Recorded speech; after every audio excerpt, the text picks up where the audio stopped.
itu memperjuangkan pemerintahan yang baik, memperjuangkan pemerintahan yang bersih. Saya percaya kalau semangatnya seperti ini kok bisa masuk ya. Artinya Bapak Bisa masuk ke Senayan.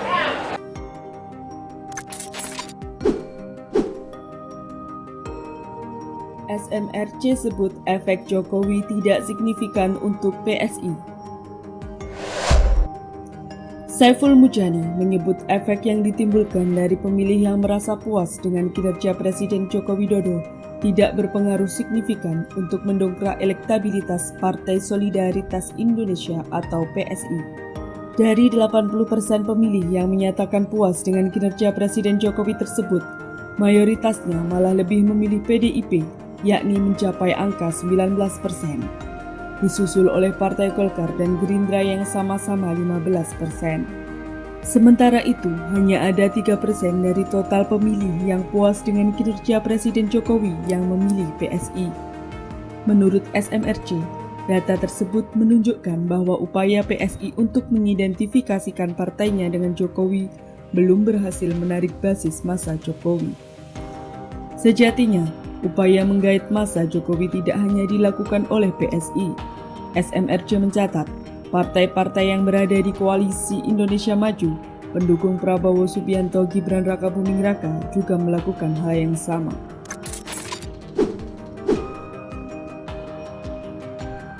Bocoran Kabinet Prabowo Gibran kemungkinan tanpa Sri Mulyani.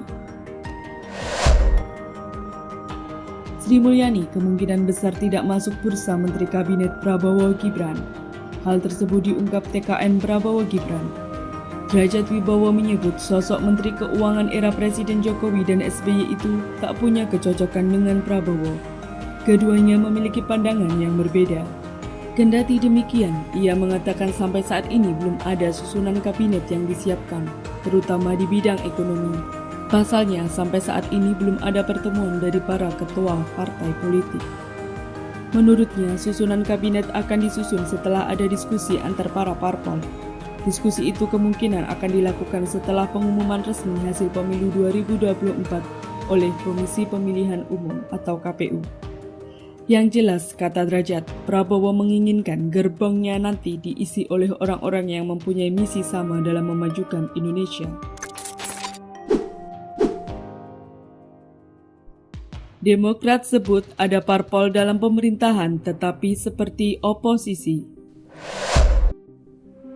Ketua Umum Partai Demokrat Agus Harimurti Yudhoyono sudah meminta restu kepada ayahnya, SBY, usai mendapatkan mandat dari Presiden Jokowi sebagai Menteri Agraria dan Tata Ruang atau Kepala Badan Pertanahan Nasional. Menurutnya, dalam pertemuan itu SBY sudah mendoakan AHY agar bisa menjalankan tugas negara sebaik-baiknya. Menurut OSI, SBY tidak hadir dalam pelantikan hari ini karena baru saja tiba di Cikeas dari perjalanan ke Jawa Tengah dan Jawa Timur. Selain itu, AHY juga mengaku telah mendapat wejangan dari Hadi Cahyanto. Ada sejumlah pesan yang disampaikan Hadi kepada AHY. Dia menjelaskan, banyak pekerjaan yang sudah dilakukan oleh Hadi saat menduduki posisi Menteri ATR BPN. Namun, ada pula beberapa poin yang menjadi pekerjaan rumah atau PR bagi AHY sebagai penerus. Sementara itu, Sekretaris Majelis Tinggi Partai Demokrat Andi Malarangeng menyebutkan ada partai politik yang berada dalam Kabinet Indonesia Maju namun bersikap seperti pihak oposisi. Awalnya, Andi menegaskan bahwa Partai Demokrat konsisten jika berada di luar pemerintahan maka akan bersikap selayaknya oposisi pemerintah. Namun ia menyebutkan ada tawaran kepada Ketua Umum Partai Demokrat, Agus Harimurti Yudhoyono untuk masuk ke dalam pemerintahan. Di sisi lain, Andi mengaku Partai Demokrat tak berharap apapun kepada pemerintahan Jokowi, meskipun berada dalam koalisi Indonesia Maju bersama Prabowo Subianto. Namun, Andi menyebutkan ada partai di dalam pemerintahan Jokowi yang bersikap seperti pihak oposisi kepada pemerintah. Kendati begitu, Andi tak menjelaskan secara gamblang partai mana yang dimaksud.